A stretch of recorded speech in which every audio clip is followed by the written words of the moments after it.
Shalom, selamat pagi saudara-saudariku yang dikasihi Yesus Kristus Sang Putra Allah.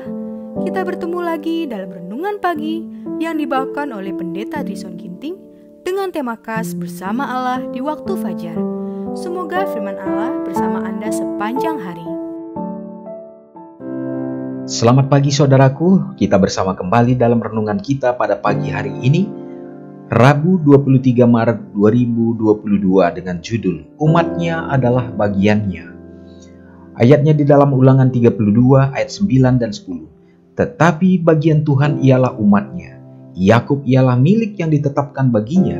Didapatinya dia di suatu negeri, di padang gurun, di tengah-tengah ketandusan dan auman padang belantara. Dikelilinginya dia dan diawasinya, dijaganya sebagai biji matanya. Kristus merencanakan agar tata tertib di surga, rencana pemerintahan di surga, keserasian ilahi di surga ditunjukkan dalam jemaatnya di bumi. Dengan demikian, dalam umatnya ia dimuliakan. Dengan perantaraan mereka, matahari kebenaran akan bercahaya ke dunia dalam kemuliaan yang gemerlapan.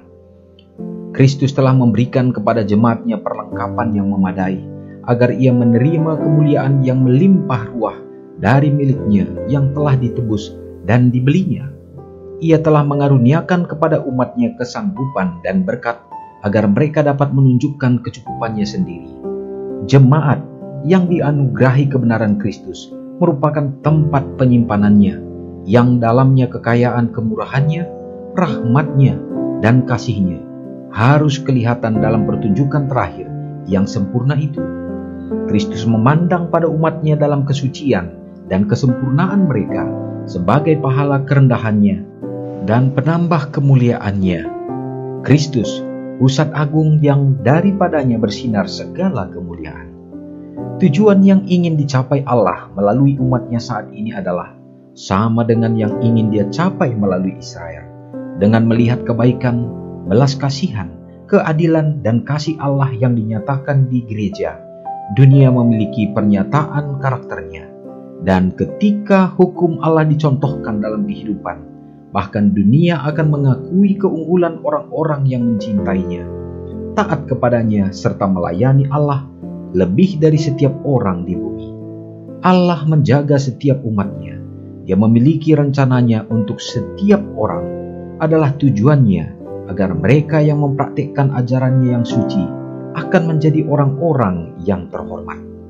Saudaraku yang kekasih dalam nama Tuhan, sedemikian besarnya harapan Tuhan kita kepada umat-umatnya, setiap orang yang menerima dia, supaya wajah surga itu nyata pada mereka.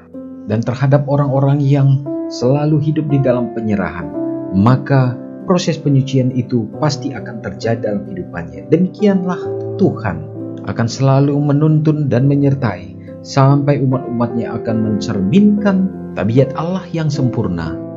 Marilah kita mengikuti segenap rancangan-rancangan Tuhan terhadap diri kita masing-masing, sehingga kita selalu berada di dalam tuntunannya yang akan melayakkan kita menjadi anak-anaknya. Mari kita sama-sama berdoa. Bapa yang bertahta di dalam kerajaan surga, terima kasih ya Tuhan. Pada saat ini kami bersyukur bersukacita sebagai umat-umat Tuhan yang menjadi bahagian daripada karakter dan tabiat Allah yang Engkau ingin tunjukkan di hadapan dunia ini. Berkerajaanlah di dalam hati kami masing-masing ya Bapa, supaya tabiat Kristus semakin jelas nyata, terpancar, sehingga orang lain dapat melihat Yesus ada di dalam kehidupan kami. Bapa, hamba-Mu berdoa bagi umat-umat Tuhan dimanapun berada, baik di perkotaan dan di pedesaan, dalam bentuk semua kegiatan pekerjaan yang dilakukan, yang mengelola tanah yang Tuhan percayakan, supaya dapat menghasilkan yang terbaik. Demikian juga yang hidup dari lautan, Tuhan juga menyertai, sehingga mereka juga memperoleh berkat lewat alam ciptaan Tuhan. Demikian juga umat-umat Tuhan yang hidup dalam berdagang, demikian juga sebagai pengusaha, dan bahkan semua pekerjaan-pekerjaan yang lain. Tuhan akan tuntun ya Bapa, supaya ada peningkatan keberhasilan, sehingga umat-umat Tuhan terpenuhi dalam semua kebutuhan, dan juga ya Bapa, untuk dapat menjadi saluran-saluran berkat. Bapa di sorga, biarlah Engkau menyertai juga bagi umat-umat Tuhan yang membutuhkan pekerjaan.